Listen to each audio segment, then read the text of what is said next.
Admiral Hyun-woo stood at the observation deck of the orbital station, watching Earth turn slowly below. The blue planet looked peaceful from up here, but he knew that peace would not last much longer.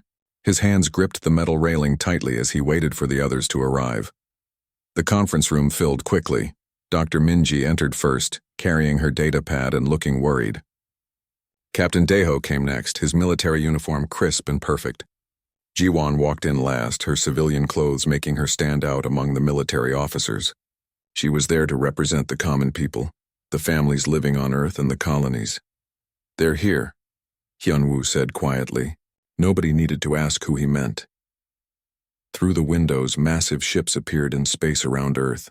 There were hundreds of them, maybe thousands. They came from 47 different alien species, all united under the Galactic Assembly. Their ships blocked out the stars. Hyun-woo had spent his entire life preparing for war, but never against an enemy this large.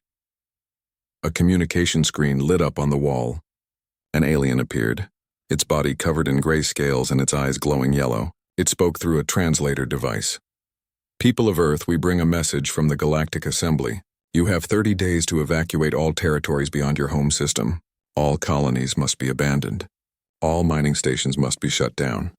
All ships must return to Earth. This is not negotiable." Ji-won stood up from her chair. "You can't do this. We have families on those colonies.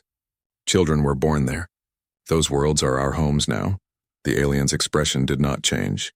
"Your species has violated galactic law 17 times in the past 50 years. You expand too quickly. You take resources without asking permission. You refuse to follow preservation protocols. The Assembly has decided that humanity is a contamination risk to the galaxy." "Contamination risk?" Captain Daeho's voice was angry. "We've never attacked another species. We've only defended ourselves." "Your very presence is an attack," the alien replied. "You breed too fast. You consume too much. You ask no one before taking what you want. The galaxy has existed in balance for millions of years. Humanity threatens that balance." Dr. Minji stepped forward, her voice calm. "If we leave our colonies, what happens to them? We've built cities, farms, research stations. Years of work. They will be destroyed or given to species who understand restraint. You have 30 days. Any human found outside the Sol system after that time will be eliminated. Any ship attempting to leave will be destroyed. This is the final decision of the Assembly." The screen went dark. The room exploded with voices. Everyone was shouting at once. Hyun-woo raised his hand for silence. "We need to vote. Do we fight or do we leave?" "Fight," Daeho said immediately. "We can't let them push us around like this." "With what?" Minji asked. "Look outside. Count their ships. We have maybe 300 military vessels. They have thousands. This isn't a battle we can win, so we just give up?" Daeho's face was red with anger. "We worked for generations to reach those colonies. People died building those cities, and we're supposed to just walk away?" Ji-won spoke softly. "My daughter lives on the colony at Proxima. She's pregnant with my first grandchild. If we fight and lose, what happens to her? What happens to all the children?" "If we don't fight, we lose anyway," Daeho argued. "We'll be prisoners in our own system." Hyun-woo looked at each of them. "Minji, give me the numbers. What are our chances if we fight?" Minji's fingers moved across her data pad. "Less than 1% chance of victory. Even if we used every weapon we have, even if we fought perfectly, we'd be overwhelmed in less than a week. They'd destroy our space stations first, then attack Earth itself. Estimated casualties would be in the billions." The room went silent. "And if we leave peacefully?" Hyun-woo asked. "Everyone lives. We keep Earth. We keep our space stations around Earth and our moon bases. We're confined, but we're alive." Daeho punched the table. "This isn't right. They have no right to do this." "Right doesn't matter when you're facing an enemy this strong," Hyun-woo said. His voice was tired. He had fought in 3 wars during his career. He knew when a battle could not be won. "We vote now. Fight or leave." The vote took less than a minute. Only Daeho voted to fight. Everyone else chose to leave. The next 30 days were chaos. Ships launched from every colony, packed with people and whatever supplies they could carry. Families said goodbye to homes they thought they would live in forever. Farmers abandoned their fields. Scientists destroyed their research rather than leave it for the aliens to take. Hyun-woo watched it all from his station. He saw the tears. He heard the angry messages. Some people refused to leave until soldiers forced them onto evacuation ships. Others left quietly, carrying small bags with a few possessions. Captain Deho commanded one of the evacuation fleets. He transported 20,000 people from the colonies near Alpha Centauri. His ship was packed so full that people had to sleep in hallways. Children cried. Adults argued. Everyone was angry and scared. Dr. Minji worked on Earth organizing the incoming ships. The planet's orbit became crowded with vessels waiting for permission to land. She worked 18 hours a day, making sure everyone had a place to go. The population of Earth had been stable for centuries, but now millions of colonists were returning. Where would they all live? Jiwan helped at the refugee centers. She held crying children while their parents filled out forms. She listened to old men talk about the farms they had built with their own hands, now abandoned forever. She tried to give people hope, but she had little hope herself. On the 29th day, the last human ship left the colony at Tau Ceti. Captain Deho watched from his vessel as the city lights went dark below. They had built that city in less than 30 years. Now it stood empty, a ghost town on an alien world. On the 30th day, massive barriers appeared around the Sol system. They were energy fields glowing faintly in space. The Galactic Assembly had created a prison around Earth. Any ship that tried to cross the barrier would be destroyed instantly. Admiral Hyunwoo stood at his observation deck again, looking at the stars. Somewhere out there were the colonies they had abandoned. Somewhere out there was the galaxy they could no longer explore. What do we do now? Deho asked. He had come to stand beside his commander. Hyunwoo was quiet for a long moment. Then he said, "We survive. We learn, we wait. Maybe someday we'll be strong enough to leave this prison. But that day is not today." The Earth turned slowly below them, crowded now with returning colonists. Humanity had been banished from the galaxy. They had left without fighting back. But in the hearts of people like Deho and Hyunwoo, something burned that would not go out. It was not revenge. It was not even anger anymore, it was determination. Commander Sunho floated through the observation bubble of his ship, watching the barrier shimmer in the darkness. He had never seen anything beyond it. He had been born 40 years after the banishment, and the barrier had always been there, marking the edge of his entire world. His grandfather had been Captain Deho, one of the men who had overseen the great evacuation. The old man had died 5 years ago, but before he passed, he had told Sunho stories about the colonies. About worlds with purple skies and green oceans. About cities built by human hands on distant planets. "Commander, we have movement," his communications officer called out. 3 ships are launching from the inner system. Sunho knew what this meant. Minho's resistance group was making their attempt. For 100 years, humanity had lived in a cage. The Sol system had become crowded. Earth's population had swelled to 15 billion. The moon was covered with domed cities. Mars had been completely transformed, its atmosphere slowly thickening with gases pumped from underground. Massive space stations orbited every planet, and the asteroid belt had been mined until it was half its original size. But it was not enough. Humanity needed more space, more resources, more room to grow. Some people, like Minho, refused to accept the prison. They wanted to break free no matter the cost. "Should we stop them, sir?" his officer asked. Sunho shook his head. "No, let them try." He had known Minho personally.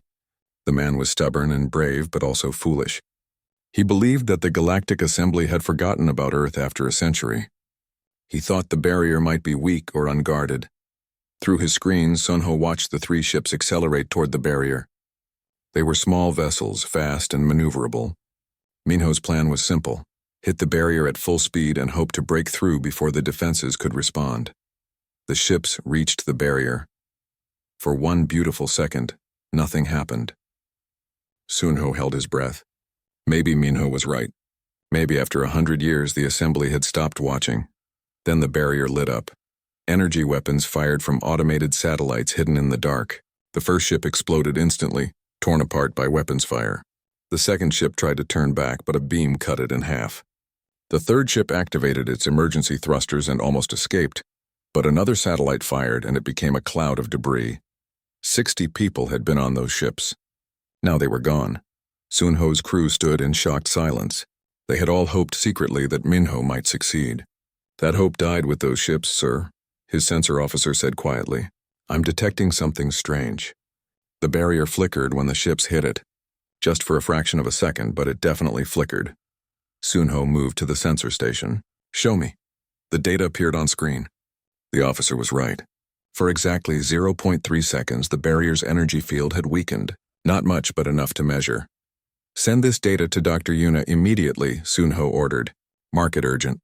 Dr. Yuna was the best physicist in the system, maybe the best humanity had ever produced. If anyone could understand what this meant, it would be her.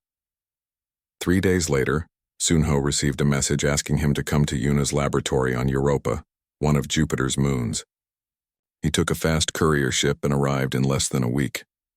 The laboratory was buried under Europa's ice, protected from radiation and hidden from any sensors that might be watching from beyond the barrier. Yuna met him at the entrance, her hair messy and her eyes tired. She looked like she had not slept since receiving his data. "The barrier can be broken," she said without greeting, "but not with force." She led him through white corridors to her main laboratory. Screens covered every wall, showing calculations and simulations that Sunho could not understand. "The barrier isn't actually solid," Yuna explained. "It's a quantum energy field that exists in multiple dimensions at once. When Minho's ships hit it, they created a small disruption.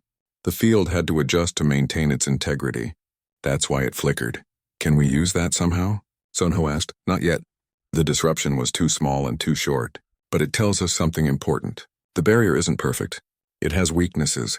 If we can understand those weaknesses, we might be able to pass through it." "How long would that take?" Yuna laughed, but there was no humor in it. "Decades. Maybe centuries. We'd need technology we don't have yet. We'd need to understand physics we barely comprehend. And we'd need to do it all while trapped in this cage with no access to the rest of the galaxy's knowledge." Sunho felt his hope fading. "So we're still prisoners." "For now," Yuna said. She pulled up another screen. "But here's what I've been thinking. The assembly trapped us here because they thought we were dangerous, because we expanded too fast and took too much. Well, now we can't expand at all. We're forced to look inward instead of outward. What if we use this time to become better, smarter? What if we develop technology that surpasses anything in the galaxy? Without help from anyone else? That's impossible, is it?" Yuna's eyes were bright now. "The assembly has access to the knowledge of 47 species. They can trade technology and learn from each other. But that also makes them lazy. Why invent something new when you can just buy it from another species? But we can't buy anything. We can't trade. We have to invent everything ourselves." Sunho began to understand. "So we might actually advance faster than they do." "Exactly. We're forced to innovate or stagnate, and humans don't like to stagnate." Over the next months, Sunho saw proof of Yuna's theory everywhere. Without access to galactic technology, humanity had started developing their own solutions to problems. Earth scientists had invented new power sources that ran on quantum fluctuations. Engineers had built ships that could cross the solar system in days instead of weeks. Doctors had extended human lifespans to over 300 years using genetic treatments. None of this technology existed in the galaxy beyond the barrier. At least probably not. Humanity had no way to know what the assembly had been doing for the past century. Hana, a journalist who had been documenting the banishment since its beginning, came to interview Sunho. She was old now, over 150 years, but her mind was sharp. "Do you think we'll ever leave this prison?" she asked him. Sunho looked out at the stars beyond the barrier. "Yes," he said, "but not by breaking through. We'll find another way. We'll become so advanced that the barrier won't be able to hold us. And what then? Do we take revenge on the assembly? I don't know. That's a question for people smarter than me." Hana smiled. "You're avoiding the question, Commander. But I understand. It's hard to think about revenge when you're still locked in a cage." She published her documentary later that year. It showed the reality of life in the Sol system. The crowded cities, the recycled air and water, the children who had never seen a real forest or ocean, only the artificial ones in domed habitats. But it also showed the hope. The scientists working on impossible problems, the engineers building better ships, the teachers educating a new generation about the galaxy they could not yet reach. The documentary ended with footage of Minho's failed escape attempt. The 3 ships exploding against the barrier. Hana's voice spoke over the images. "We tried to break the cage with force and we failed. But perhaps that was never the right approach. Perhaps the cage isn't meant to be broken. Perhaps it's meant to be understood, then quietly bypassed when no one is watching. In her laboratory on Europa, Dr. Yuna watched the documentary and smiled. She was already working on theories that would take decades to prove, technologies that would require resources humanity did not yet have. But they had time. All the time in the world. Commander Sunho returned to his ship in the outer system. His job was to watch the barrier and protect the inner planets from any threats that might come through it. It was boring work. Nothing ever happened, but he watched carefully and he waited. Somewhere beyond that barrier was a galaxy full of aliens who had imprisoned his species. They thought humanity would weaken in isolation. They thought humans would give up. They were wrong. Every day humanity grew stronger. Every year they learned more. Every generation they came closer to the day when they could leave the Sol system not as refugees, but as equals. Sunho did not know if he would live to see that day. Even with life extension treatments, he might die before humanity was ready. But his children would see it. Or his grandchildren. Or someone's grandchildren. That was enough. Director Junho walked through the hidden facility, his footsteps echoing in the metal corridors. The base was buried inside an asteroid in the outer reaches of the Sol system, far from Earth and far from any sensors that might be watching. Only 50 people knew this place existed. Only 5 people knew what they were really doing here. The Horizon Project had started 150 years ago, shortly after Dr. Yuna's death. She had left behind notebooks full of theories about how to bypass the barrier.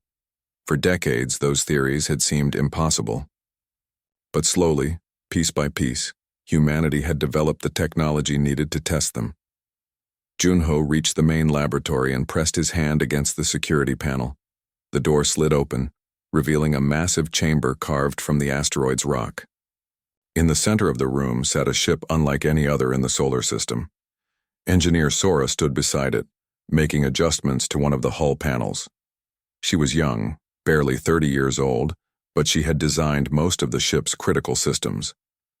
Her genius had made the impossible possible. "Is it ready?"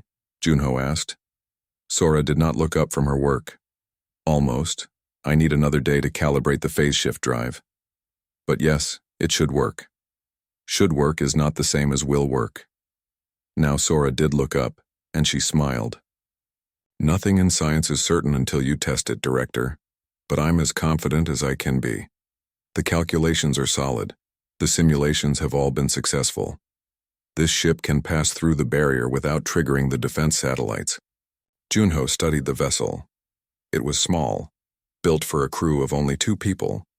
Its hull was made from materials that had not existed when the banishment began. Every system had been designed from scratch using technology humanity had developed in isolation. The key was the phase shift drive. It worked by moving the ship slightly out of normal space-time, just enough that the barrier would not recognize it as matter trying to cross. In theory, the ship would pass through like a ghost walking through a wall. "When will Unji arrive?" Junho asked. "Tomorrow. She's finishing her training on the Mars facility." Unji was the test pilot, chosen from thousands of volunteers. She was brave, skilled, and most importantly, she understood that this mission might be one way. If something went wrong, she could be trapped on the other side of the barrier, or worse, caught between dimensions with no way back. The next day, Unji arrived at the hidden base. She was small and thin, with short hair and quick movements. She looked at the ship with the expression of someone seeing a dream made real. "It's beautiful," she said quietly. "It's dangerous," Junho replied. "You understand the risks?" "I understand that if we stay trapped in this system forever, humanity will eventually die. We've used up half the resources in the asteroid belt. Mars is at maximum capacity. Earth is overcrowded. We need to expand or we'll suffocate. So yes, I understand the risks, and I accept them." They spent 3 days running final checks on every system. Agent Tajan, who monitored communications from beyond the barrier, gave them the latest intelligence. The galaxy was not peaceful. His intercepted transmissions spoke of wars between species, resource shortages, and the slow collapse of the Galactic Assembly. "The Assembly is fragmenting," Tajan reported. 3 major species have broken away and formed their own coalitions. Trade routes have been disrupted. Some colony worlds have been abandoned. The galaxy we were banished from no longer exists. Does anyone still remember Earth? Sora asked. Hard to say. We're not mentioned in any transmissions I've intercepted.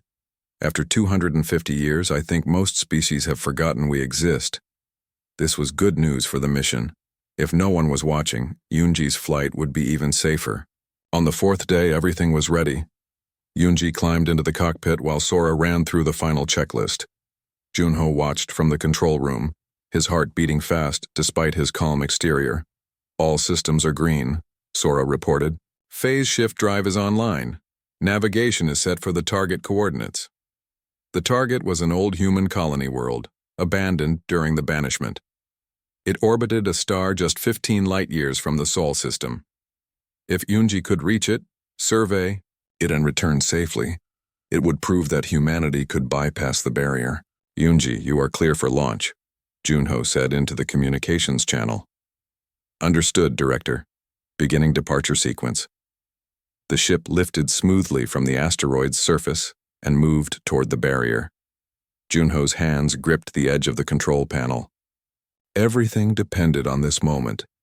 The ship reached the barrier. Sora activated the phase shift drive. For a moment, the ship seemed to blur, its outline becoming hazy and uncertain.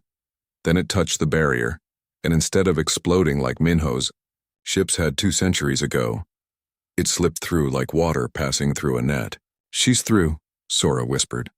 By all the stars, she actually made it through. The control room erupted in celebration, but Junho held up his hand for silence. We don't celebrate yet. She still needs to come back. For 3 days, they waited. Communications with Yunji were impossible. The phase shift technology disrupted normal radio waves, and the barrier blocked any transmissions anyway. They could only hope she was safe. On the morning of the 4th day, alarms sounded in the control room. A ship was approaching from the direction of the barrier. Is it her? Junho asked. Checking the identification signal now, Taejin said. His fingers moved quickly across his console. Yes, it's Yunji's ship. She's returning. The small vessel passed back through the barrier as easily as it had left. Minutes later, it docked at the hidden base. Yunji climbed out of the cockpit, her legs shaky from spending 3 days in the cramped space. Report, Junho said, though he could not keep the relief out of his voice. Yunji pulled out a data storage device. The colony world is still there. The buildings are intact but empty. Some equipment still works. The atmosphere is breathable, but here's the interesting part. She activated a holographic display, showing images she had captured. The city they had built looked strange now. Plants had grown through the streets, the buildings were weathered but standing, and on the walls of several structures someone had painted symbols. What are those? Sora asked. Alien writing, Yunji replied. Someone has been there. Not living there, I think, but visiting, maybe scavenging. I don't know which species, but the writing is recent, within the last few years. Junho studied the images carefully. So the galaxy has not completely forgotten about our colonies. Interesting. There's more, Yunji continued. While I was there, I detected 3 other ships in the system. They were far away, near the outer planets. I don't think they saw me, but they were definitely looking for something. Looking for what? Resources, probably. Or maybe lost technology. The point is, the galaxy is more desperate than we thought. If species are scavenging our old colonies, they must be struggling. The implications were enormous. Humanity had spent 2.5 centuries isolated and building their strength. Meanwhile, the galaxy beyond had been tearing itself apart through war and resource depletion. Junho called an emergency meeting with the other leaders of the Horizon Project. They gathered in the secure conference room, and he presented Yunji's findings. We have a choice to make, he said. We can reveal ourselves now. We can return to the galaxy and show them what we've become. Or we can wait, continue exploring in secret, and learn more about the current state of the galaxy before we make our presence known. The debate lasted for hours. Some argued that humanity should return immediately, offering help to the struggling species. Others insisted that caution was necessary. They did not know if the galaxy would welcome humanity back or try to imprison them again. Finally, they voted. The decision was unanimous. Humanity would remain hidden. They would continue exploring the galaxy in secret, using their phase-shift ships to move unseen. They would learn everything they could about the current state of affairs, and only when they fully understood the situation would they reveal themselves. "We spent 250 years learning to survive," Junho said. "We can wait a few more decades to learn the truth about the galaxy." Over the next months, more phase-shift ships were built. Small fleets of scouts began exploring the galaxy, visiting old colony worlds and watching the alien species from afar. They saw things that shocked them: entire civilizations collapsing, wars that destroyed planets, species going extinct because they could not adapt to changing conditions. The Galactic Assembly, once united and powerful, had broken into squabbling factions. The same species who had banished humanity were now fighting among themselves. Sora watched the reports coming in from the scout ships. "We could have been out there," she said quietly. "If they hadn't banished us, we would have been caught up in these wars." "Maybe," Junho replied. "Or maybe our presence would have prevented the wars. We'll never know." "Do you think we'll ever forgive them? For what they did to us?" Junho was quiet for a long time. "I think forgiveness is less important than wisdom. They made a mistake when they banished us. They thought isolation would weaken us. Instead, it made us stronger. Now we have an opportunity they didn't give us. We can choose what kind of species we want to be when we finally return." In her small ship, Yunji prepared for her next mission. She would explore 10 more systems over the next year. Captain Wujin stood on the bridge of his phase-shift vessel, watching an alien city crumble in the distance. The city had been abandoned 5 years ago, according to the data his scanners collected. The species who built it had simply left one day, taking nothing with them. Now the buildings were falling apart, reclaimed by the planet's weather and wildlife. This was the 17th abandoned colony he had surveyed in the past 3 months. The galaxy was dying slowly but surely. "Captain, I'm detecting movement in the northern district," his sensor officer reported. "Life signs, but weak. Maybe survivors?" "Take us closer," Wujin ordered. "But stay cloaked. I want to see who's there before we make contact." The ship drifted silently over the ruined city. The phase shift technology kept them invisible to any sensors. Below, Wujin could see small groups of aliens moving through the streets. They looked thin and desperate, searching through the ruins for anything useful. "Those aren't the original colonists," scientist Jisoo said from her station. She had been studying abandoned worlds for 20 years now, documenting what had happened to the galaxy in humanity's absence. "Different species. They're refugees, probably, looking for shelter and resources." Wu Jin had seen this pattern before. A colony would be abandoned by its original inhabitants, usually because of war or economic collapse. Then refugees from other species would move in, trying to survive on whatever scraps remained. But the infrastructure was failing everywhere. Power systems broke down, water purification plants stopped working, food production facilities fell apart. The galaxy was slowly starving. "Take detailed scans of the city's condition," Wu Jin ordered. "Jisoo, I want a full report on what systems are still functional and what's been damaged." They spent 2 days surveying the planet. Jisoo's findings were depressing but not surprising. The power plant was still operational, but barely. The water system worked at maybe 30% capacity. The agricultural domes had all been damaged by storms and lack of maintenance. "The original colonists built all this," Jisoo said, "but they didn't train the refugees on how to maintain it. These people are living in a house they don't understand and it's falling down around them. Can we help them?" Wujin asked. "We could, but that would mean revealing ourselves." That was always the question now. Humanity had been secretly exploring the galaxy for 50 years. They had watched civilizations collapse, species go extinct, and the great galactic assembly fracture into dozens of small factions. But they had never made contact. They had remained ghosts, watching but never interfering. Wu Jin's orders were clear: observe and report, but do not engage. Yet every time he saw suffering like this, the orders felt wrong. "Log the planet's coordinates," he finally said. "Maybe someday we can come back and help them properly." They moved on to the next system. 3 weeks later, they reached a location that made Wu Jin's heart ache. It was the colony world where he had been born, 320 years ago. He had been just a baby when his family evacuated during the banishment. He had no memory of this place, but his parents had told him stories about it. The planet was called Kyungmin's World, named after one of the first colonists.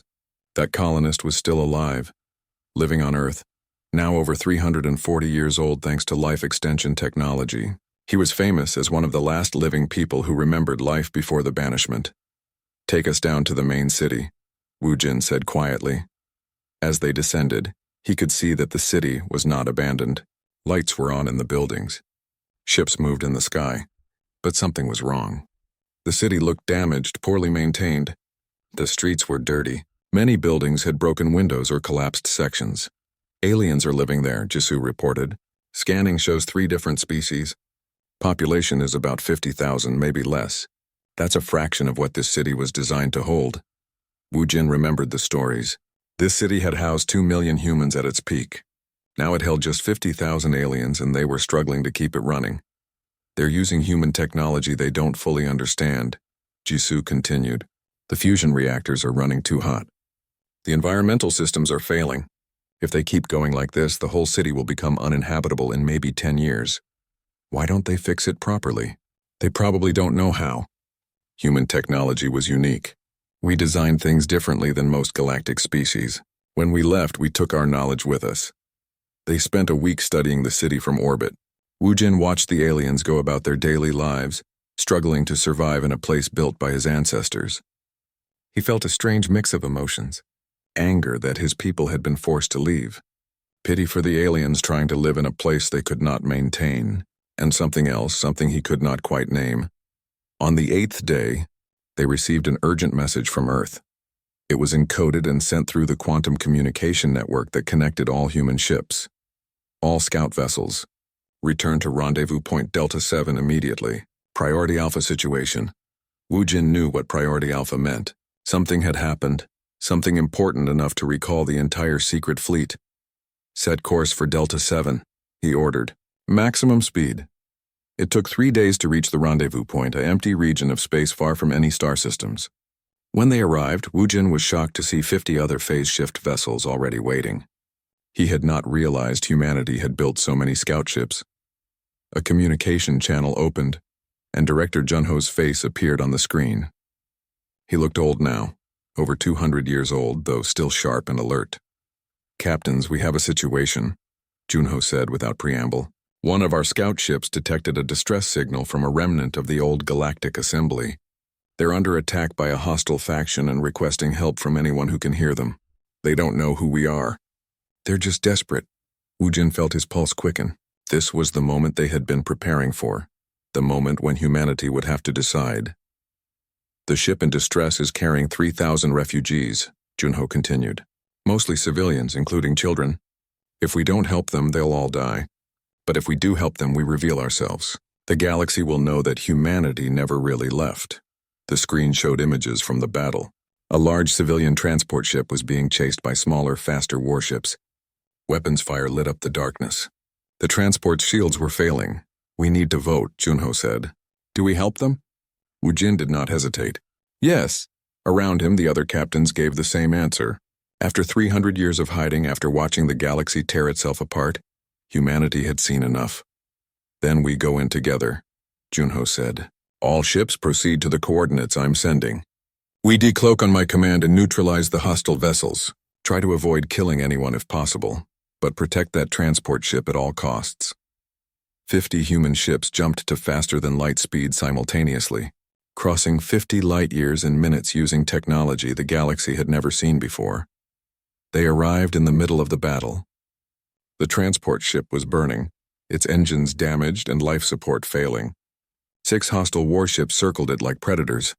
"All ships decloak now," Junho ordered. 50 phase shift vessels materialized out of nowhere, surrounding the hostile ships. For a moment, nobody moved. The hostile ships must have been confused, unable to understand where these unknown vessels had come from. "This is Captain Wu Jin of Earth," he broadcast on all channels. "You will cease your attack immediately and withdraw from this system. The refugees are under our protection now." One of the hostile ships opened fire at Wu Jin's vessel. The weapons hit his shields and dispersed harmlessly. Human defensive technology was 300 years more advanced than anything in the galaxy. Return fire, Wu Jin ordered. Disable their weapons and engines, but don't destroy them. Human ships fired precisely, their weapons far more accurate than anything the hostile ships had. Within minutes, all 6 attacking vessels were drifting helplessly, their weapons offline and their engines dead. Unknown vessels. Please identify yourselves. A weak voice called from the transport ship. Who are you? Nari, humanity's diplomatic specialist, opened a communication channel. She had spent decades preparing for this moment, learning everything about galactic politics and culture. This is Nari, representing the people of Earth, she said clearly. We're the species your ancestors banished 300 years ago. We've been watching the galaxy for some time now. We see that things have gotten difficult. We're here to help. There was a long silence. Then the voice from the transport ship spoke again, and it was filled with disbelief. Earth? But that's impossible. Your species was confined to your home system. You can't be here. And yet, Nari said gently, here we are.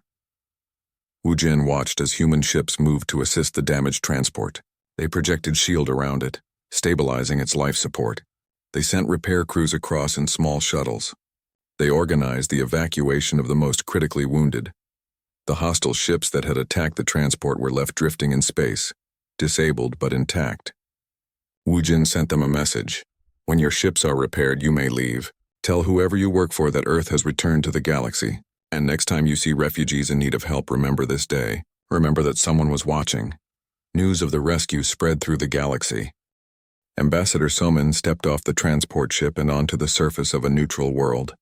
This planet had no name in any human language.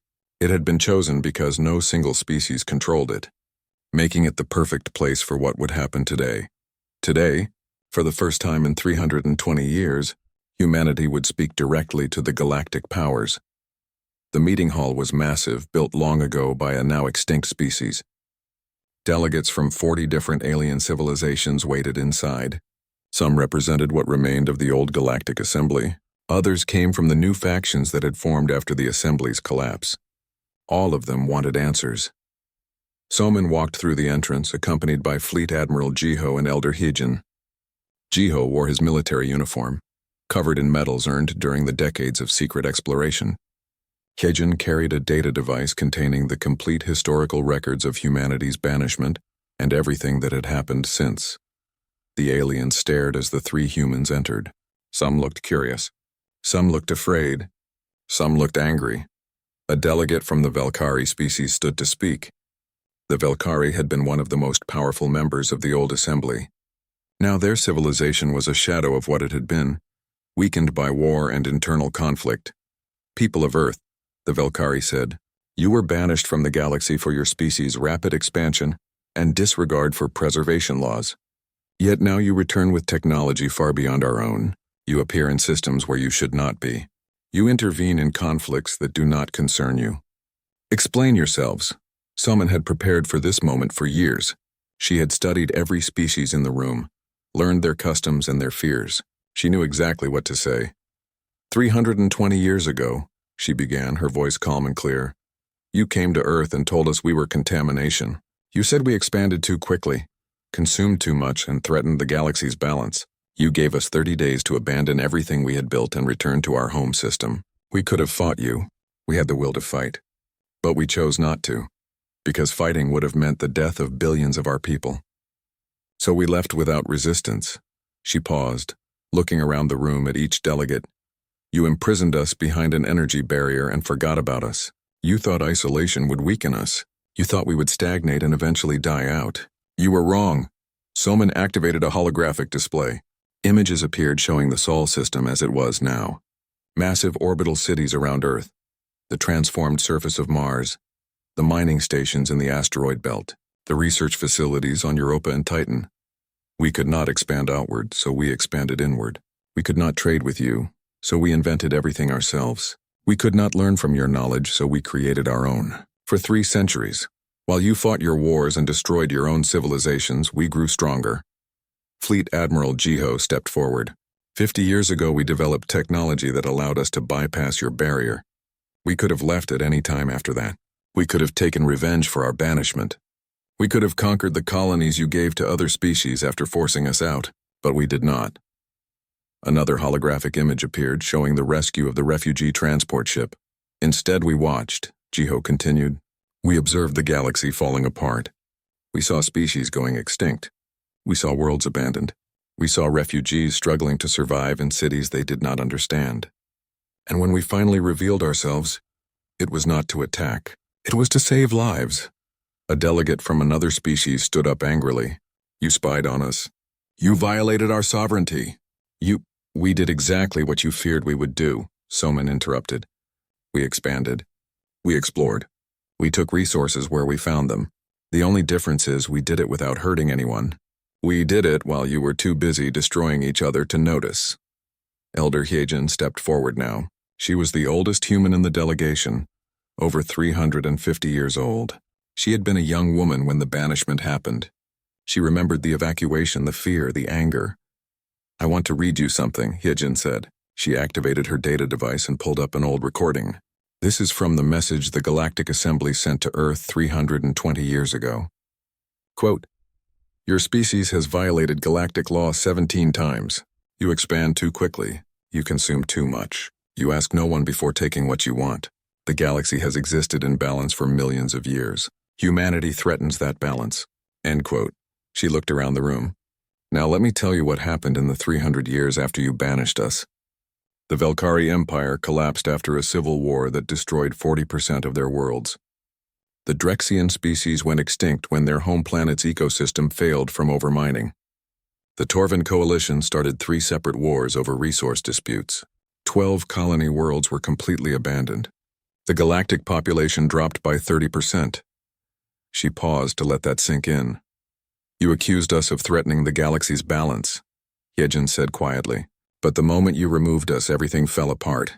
Maybe we weren't the problem. Maybe the problem was that you had become weak and complacent, and you needed someone to blame for your own failures. The room erupted in angry voices. Delegates shouted at each other in different languages. Soman let them argue for a few minutes, then raised her hand for silence. We did not come here to accuse or to argue, she said. We came to offer you a choice. The room gradually became quiet. Humanity is strong now, Soman continued. Our technology is advanced. Our ships are powerful. Our economy is stable. We could easily take back the colonies you took from us. We could demand reparations for 300 years of imprisonment. We could refuse to help any species that participated in our banishment. She let that threat hang in the air for a moment. Or, she said, we could work together. We could share our technology with species willing to cooperate. We could help rebuild the colonies that are failing. We could establish fair trade agreements and mutual defense pacts. We could create a new galactic order based on respect rather than fear. Why would you help us? A delegate asked suspiciously. After what we did to you? Young pilot Dong-hyun stepped forward. He was only 50 years old, part of the generation born long after the banishment. He had never known the galaxy before humanity's exile. To him, the banishment was just history. Because we're better than you were, he said simply. You banished us because you were afraid. You let fear drive your decisions, and look where it got you. We're choosing to act with wisdom instead of fear. He looked around the room at the alien delegates. My great-great-great-grandmother was evacuated from a colony world during the banishment, Dong-hyun said. She died without ever seeing that world again. My grandmother spent her entire life working in an overcrowded station orbiting Earth, never able to travel more than a few light minutes from where she was born. I grew up in a cage, surrounded by a barrier I could see but could never cross. His voice grew stronger. I could hate you for that. Many humans do. But hate is what destroyed this galaxy over the past 3 centuries. Hate is what turned species against each other. If we return to the galaxy with hate in our hearts, we'll just repeat your mistakes. So instead, we're offering cooperation. We're offering to help. But make no mistake, if you refuse our help, we'll help ourselves. We'll reclaim our colonies with or without your permission. We'll expand into empty systems. We'll do exactly what you accused us of 300 years ago. Except now we're strong enough that you can't stop us. The room was silent. Finally, the Velkari delegate who had spoken first stood up again. What exactly are you proposing? Soman smiled. We're proposing something called the Free Coalition. Any species can join. No forced membership. No dominant power dictating terms. Members agree to 3 simple rules: no wars between members, fair trade practices, and mutual defense against external threats. And if we don't join? Another delegate asked. Then you don't join. We won't force you. But members of the coalition will have access to human technology, human trade, and human protection. Non-members will not. Over the next hours, Soman laid out the details of the proposal. Human ships would help repair failing colonies. Human scientists would share knowledge about sustainable resource management. Human engineers would teach other species how to maintain the infrastructure humanity had left behind 3 centuries ago. In return, coalition members would agree to respect borders, share information about threats, and participate in a joint defense force. Several delegates tried to negotiate better terms. Some wanted technology without having to give anything in return. Others wanted humans to solve all their problems without any effort on their part. Soman refused every unfair demand. We're offering partnership, not servitude, she said firmly. We're not here to save you from yourselves. We're here to work together as equals. If that doesn't interest you, that's fine. We have plenty of other options. By the end of the first day, 12 species had signed the Free Coalition Agreement. By the end of the week, it was 27. Some of the most powerful species refused, still too proud to accept help from the species they had banished. But many others saw the opportunity for what it was: a second chance. Fleet Admiral Jiho watched as the last delegate signed the agreement. He thought about his great-grandfather,